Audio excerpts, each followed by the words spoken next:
오늘 하나님 말씀 보겠습니다. 요한계시록 18장 1절부터 20절까지 말씀입니다. 이 일 후에 다른 천사가 하늘에서 내려오는 것을 보니 큰 권세를 가졌는데 그의 영광으로 땅이 환하여지더라.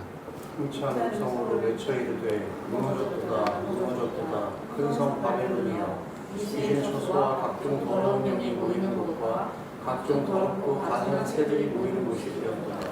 그 음행의 진노의 포도주로 말미암아 만국이 무너졌으며 또 땅의 왕들이 그와 더불어 음행하였으며 땅의 상인들도 그 사치의 세력으로 치부하였도다 하더라. 또 내가 들으니 하늘로부터 다른 음성이 나서 이르되 내 백성아 거기서 나와 그의 죄에 참여하지 말고 그가 받을 재앙들을 받지 말라. 그의 죄는 하늘에 사무쳤으며 하나님은 그의 불의한 일을 기억하신지라. 그가 준 대로 그에게 주고 그의 행위대로 갑절을 갚아주고 그가 섞은 잔에도 갑절이나 섞어 그에게 주나요. 그가 얼마나 자기를 영화롭게 하였으며 사치하였든지 그만큼 고통과 애통함으로 갚아주라. 그가 마음에 말하기를 나는 여왕으로 앉은 자요 과부가 아니라 결단코 애통함을 당하지 아니하리라 하니. 그러므로 하루 동안에 그 재앙들이 이르리니 또 사망과 애통함과 흉년이라. 그가 또한 불에 살라지리니 그를 심판하시는 주 하나님은 강하신 자이십니다. 그와 함께 음행하고 사치하던 땅의 왕들이 그가 불타는 연기를 보고 위하여 울고 가슴을 치며 그의 고통을 무서워하여 멀리 서서 이르되 화이토다 화이토다 큰 성 견고한 성 바벨론이여 한 시간에 내 심판이 이르렀다 이르다. 땅의 상인들이 그를 위하여 울고 애통하는 것은 다시 그들의 상품을 사는 자가 없음이라. 그 상품은 금과 은과 보석과 진주와 세상과 자주옷감과 희단과 붉은 옷감이요 각종 항목과 각종 상아그릇이요 갇힌 나무와 구리와 철과 대리석으로 만든 각종 그릇이요 계피와 향료와 향과 향유와 유향과 포도주와 감람류와 고운 밀가루와 미리오 소와 양과 말과 수레와 종들과 사람의 영혼들이라. 바벨로나 내 영혼이 탐하던 바일이 내게서 떠났으며 다시는 것들과 빛난 것들이 다 없어졌으니 사람들이 결코 이것들을 다시 보지 못하리라. 바벨론으로 말미암아 치부한 이 상품의 상인들이 그의 고통을 무서워하여 멀리 서서 울고 애통하여 이르되 화이토다 화이토다 큰 성이여 세마포과 자주옷과 붉은 옷을 입고 금과 보석과 진주로 꾸민 것인데 그러한 부가 한 시간에 망하였도다. 모든 선장과 각처를 다니는 선객들과 선원들과 바다에서 일하는 자들이 멀리 서서 그가 불타는 연기를 보고 외쳐 이르되 이 큰 성과 같은 성이 어디 있느냐. 티끌을 자기 머리에 뿌리고 울며 애통하여 외쳐 이르되 화이또다 화이또다 이 큰 성이여 바다에서 배 부리는 모든 자들이 너의 보배로운 성품으로 치부하였더니 한 시간에 망하였도다. 하늘과 성도들과 서도들과 선지자들아 그로 말미암아 증거하라. 하나님 너희를 위하여 그에게 심판을 행하셨습니다. 아멘. 예, 오늘 이 본문 말씀 가지고 바벨론에서 나오라는 제목으로 함께 말씀 나누겠습니다. 자크 웰룰은 도시의 의미라는 책에서 이렇게 말했습니다. 도시는 하나님 없는 인간 문명의 상징이다. 바벨탑처럼 인간이 스스로 신이 되려는 욕망이 도시 속에 담겨 있다.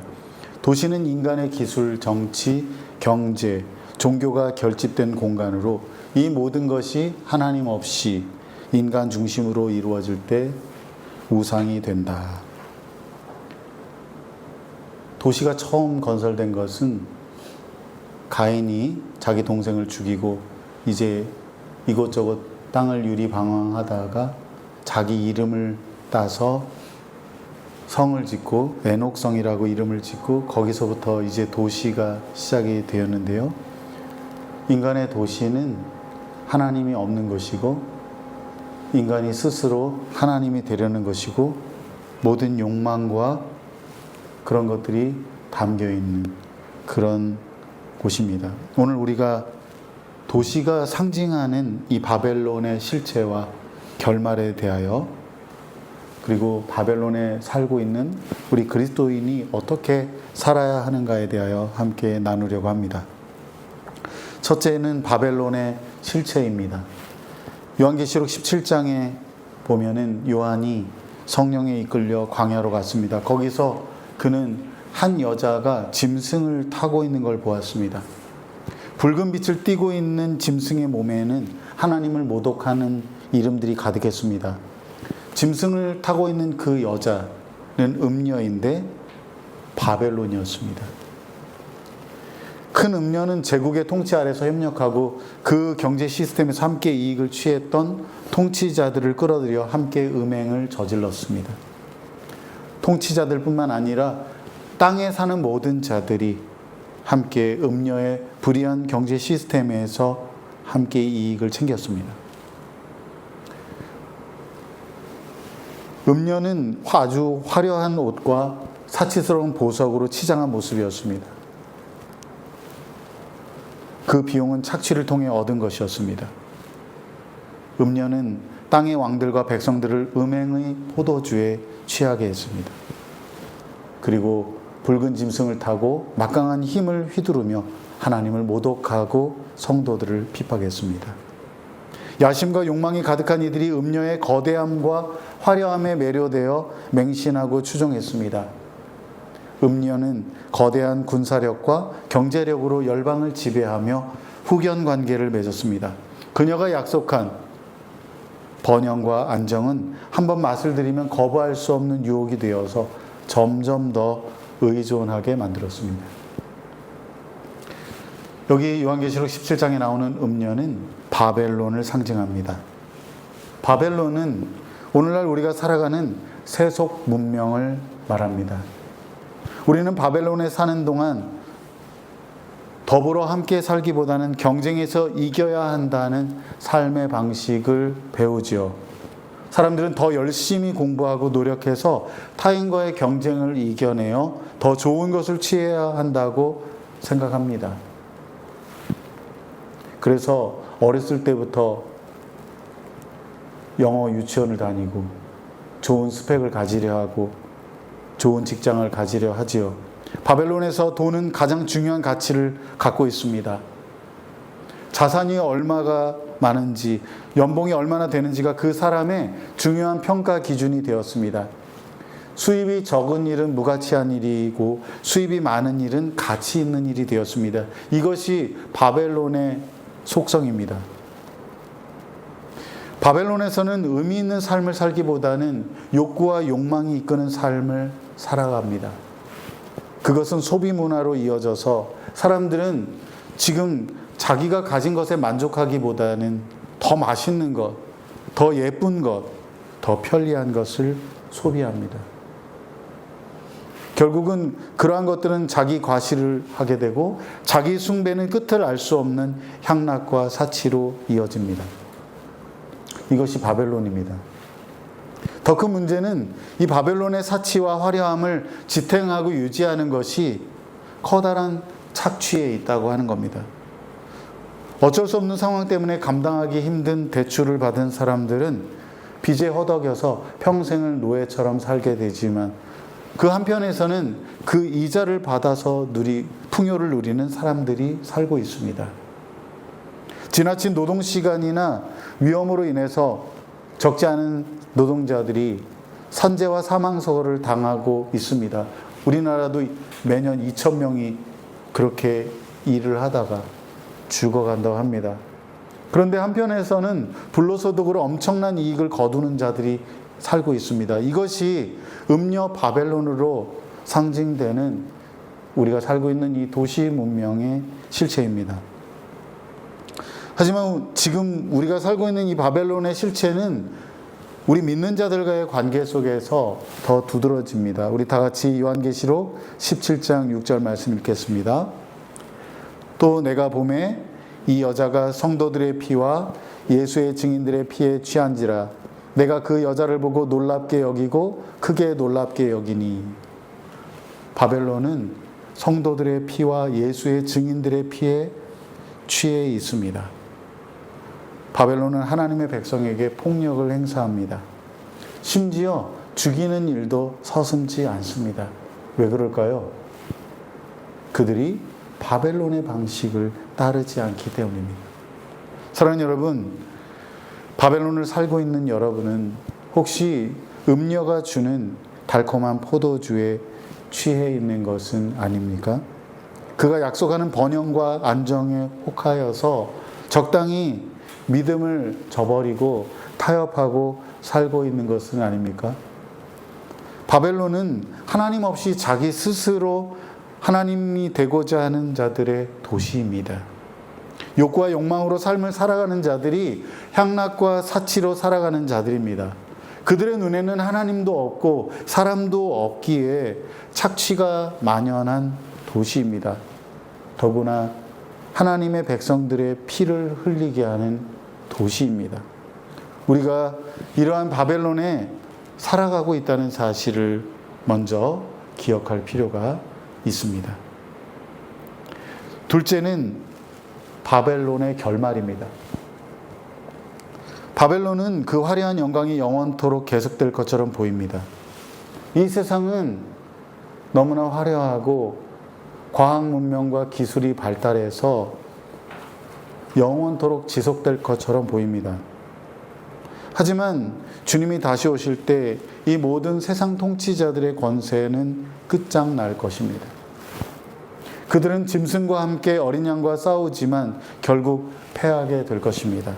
요한계시록 17장 16절이 이렇게 말씀합니다. 내가 본 바 이 열불과 짐승은 음녀를 미워하여 망하게 하고 벌거벗게 하고 그의 살을 먹고 불로 아주 사르리라. 아주 끔찍하고 잔인한 묘사를 하고 있는데요. 바벨론이 스스로 무너지게 된다는 거예요. 언제는 그냥 서로 좋아 죽는, 결국 이익을 위해서 뭉쳤던 그 열불과 이 제국들과 이 왕들과 짐승들이 음녀를 미워하여 망하게 된다. 바벨론이 권력을 독점하여 적을 만들고 결국 이익을 위해 뭉쳤던 이 연합이 깨어지면서 자기 파괴적인 결말을 맺게 된다고 하는 거예요. 바벨론이 멸망할 때 땅의 왕들이 다음과 같이 장송곡을 부릅니다. 오늘 우리가 본문 읽었는데요. 9절과 10절 말씀입니다. 그와 함께 음행하고 사치하던 땅의 왕들이 그가 불타는 연기를 보고 위하여 울고 가슴을 치며 그의 고통을 무서워하여 멀리 서서 이르되 화이또다 화이또다 큰 성 견고한 성 바벨론이여 한 시간에 내 심판이 이르렀다 하리로다. 단박에 멸망했다고 하는 거예요. 땅의 왕들이 함께 음행하고 사치하던 그 바벨론이 불타는 것을 보고 가슴을 치며 슬피 울었습니다. 그들은 크고 견고한 바벨론이 영원할 줄 알았습니다. 이 세상이 영원히 지속될 줄 알았고 자신들이 욕망을 추구하며 마음껏 사치와 부유를 누렸는데 그것이 영원히 지속될 줄 알았는데 어느 한순간에 모든 것이 다 사라져 버렸다고 하는 겁니다. 그래서 그들이 가슴을 치며 애통한 것입니다. 왕들뿐만이 아닙니다. 상인들과 해양 무역업자들이 함께 애통하며 절망합니다. 그들은 왜 그렇게 슬피 울었을까요? 그들은 바벨론을 통해서 이익을 얻으며 살았기 때문입니다. 소수를 위한 사치품을 매매하고 거기서 얻는 막대한 이익을 챙겼는데 이제 더 이상 그럴 수 없으니 슬피 울었습니다. 금이나 은광산에서 일하던 노예들은 사치는 고사하고 기본적인 삶을 영위하기도 힘들었고 기대 수명도 그리 높지 않습니다. 바벨론의 물품을 제공해야 했던 많은 지역들은 자신들의 고귀한 자원을 착취당하여서 절대 빈곤에 시달리고 있습니다. 그런데 그런 것은 전혀 아랑곳하지 않고 이익만을 챙겼던 자들이 이제 파멸에 이르게 되었다고 하는 겁니다. 바벨론이 이렇게 멸망하는 이유를 본문 3절이 말씀하고 있습니다. 우리 다 같이 읽겠습니다. 그 음행의 진노의 포도주로 말미암아 만국이 무너졌으며 또 땅의 왕들이 그와 더불어 음행하였으며 땅의 상인들도 그 사치의 세력으로 치부하였도다 하더라. 아멘. 여기 음행은요 성적인 것이 아니에요. 우상 숭배를 말하는 겁니다. 영적인 음행을 말하는 겁니다. 그런데 대부분 이러한 영적인 음행은 경제적인 문제와 연결되어 있습니다. 돈에 대한 사랑 때문에 하나님을 저버리고, 하나님을 믿는다고는 하지만 끊임없이 다른 신들을 경배하는 겁니다. 하나님이 아니고 물질을 사랑하는 사람은 탐욕에 빠져서 살아갑니다. 끝없는 욕심에 사로잡혀 돈을 벌고 모으는 데 집착합니다. 자기의 모든 일상의 생각과 자원과 에너지가 전부 다 거기 돈을 버는 것, 탐욕에 가득하게 된 것입니다. 이렇게 돈을 사랑하는 사람은 사람을 소중하게 여기지 않습니다. 마땅히 사랑해야 할 가족을 희생하기도 합니다. 돈 때문에 가족을 그렇게 대한다면은 타인은 어떻겠습니까? 그런 사람들에게 타인을 도구화하고 이용하고 착취하는 일은 그렇게 어려운 일이 아닙니다. 바벨론은 그래서 하나님의 심판을 받게 되는 겁니다. 이 세상에 하나님을 심판하시는 이유는 바로 그런 거예요. 하나님이 처음에 사람을 지으신 그 목적에 합당하지 않게 하나님을 저버리고 돈을 더 사랑하고 하나님이 창조하신 하나님의 형상인 사람을 착취하고 학대하고 빼앗고 죽이고 하기 때문에 하나님이 바벨론을 심판하시는 겁니다. 바다에 던져진 돌처럼 바벨론이 아예 사라지게 될 겁니다. 거리를 밝히던 등불도, 결혼식의 즐거운 소리도 자취를 감출 겁니다. 자신이 부자라고 떵떵거리던 상인도, 악독한 피를 흘렸던 자들도 모두 사라질 것입니다. 이것이 바벨론의 결말입니다. 그런데 이러한 바벨론의 멸망을 슬퍼하는 자들만 있는 것은 아닙니다. 오늘 20절에 있는 말씀처럼 하나님의 백성들은 바벨론의 심판을 기뻐하고 즐거워하게 될 것입니다. 하나님의 백성들은 그날의 바벨론을 향한 하나님의 심판을 즐거워할 겁니다. 왜냐하면 그 심판은 그들의 기도와 인내에 응답하신 하나님의 의로운 심판이기 때문입니다. 바벨론에서 살아가는 동안에 얼마나 힘들었습니까? 하나님의 백성들은 상거래의 제약을 받았습니다. 어떤 사람들은 억울하게 자기의 재산을 몰수당하기도 했습니다. 우상에게 절하지 않았다는 이유로 핍박을 받았습니다. 심지어 어떤 사람들은 순교의 죽음을 맞이했습니다. 그래서 그들이 하나님 앞에 끊임없이 울면서 신원해달라고, 우리 억울함을 풀어달라고, 하나님께서 공의로 심판해달라고 역사 이래로 계속 그렇게 기도해 왔는데 하나님께서 마침내 바벨론을 심판하시고 그분의 공의를 드러내실 것입니다. 그래서 하나님의 백성들은 바벨론이 멸망할 때 기뻐하고 즐거워하게 된다고 하는 겁니다. 사랑하는 여러분, 바벨론은 결국 멸망할 겁니다. 영원히 지속될 것처럼 보이는 이 세상은 언젠가 갑작스럽게 하나님이 그 종지부를 찍으실 겁니다. 물론 하나님은 도시를 완전히 폐기하지 않으실 거예요. 하나님은 바벨론을 무너뜨리고 새로운 도시를 세우실 겁니다. 그것은 바로 새하늘과 새 땅에서 세워질 새 예루살렘입니다. 하지만 현실적으로 우리는 지금 이 바벨론에서 살고 있습니다. 사도 요한은 요한일서에서 이 세상과 정욕이 다 지나갈 거라고 말했습니다. 우리가 사는 이 바벨론은 끝을 향해 가고 있습니다. 이것이 바벨론의 결말이라는 것을 우리가 항상 잊지 말아야 하겠습니다. 마지막으로 세 번째, 바벨론에서 나오라고 우리에게 권면합니다. 장차 멸망할 이 바벨론에서 우리가 어떻게 살아야 하겠는가? 오늘 본문 4절 말씀 우리가 함께 읽겠습니다. 또 내가 들으니 하늘로부터 다른 음성이 나서 이르되 내 백성아 거기서 나와 그의 죄에 참여하지 말고 그가 받을 재앙들을 받지 말라. 아멘. 여기 하나님께서 뭐라고 말씀하십니까? 내 백성아. 다른 사람들 말에게 말씀하시는 게 아니에요. 내 백성아 거기서 나와라. 거기서 나와 그들의 죄에 참여하지 말아라. 그들이 받을 재앙들을 받지 말아라. 마치 소돔과 고모라에서 하나님께서 그들을 이끌어내듯이 롯의 가족들을 이끌어내듯이 하나님께서 말씀하시는 겁니다. 우리에게 바벨론에서 나오라고 합니다.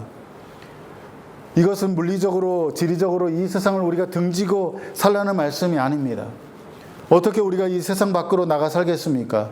이것은 영적인 의미로서 우리가 바벨론에 살지만 바벨론의 방식대로 살지 말아야 한다는 겁니다. 바벨론의 방식대로 살지 말아라. 이 세상에서 살 때 세상에 속하지 말아라. 요한일서 2장 15절 17절에서 우리에게 말씀합니다. 여러분은 이 세상이나 세상에 있는 것들을 사랑하지 마십시오. 누구든지 세상을 사랑하면 아버지의 사랑이 그 사람 안에 있지 않습니다. 이는 세상에 있는 모든 것들 곧 육신의 탐욕과 안목의 정욕과 세상살이의 자랑은 아버지께서 온 것이 아니라 세상으로부터 온 것이기 때문입니다. 세상도 사라지고 세상의 정욕도 사라지지만 하나님의 뜻을 행하는 사람은 영원히 살 것입니다. 사랑하는 여러분, 욕구와 욕망을 추구하는 것은 바벨론의 방식입니다. 우리는 자본주의를 살고 있고 소비 문화를 살고 있습니다. 우리는 그것이 추구하는 바를 저항하며 살아야 합니다. 하나님이 거기서 나오라고 그들의 죄에 참여하지 말라고 하십니다. 그들이 받을 재앙들을 받지 말라고 경고하십니다.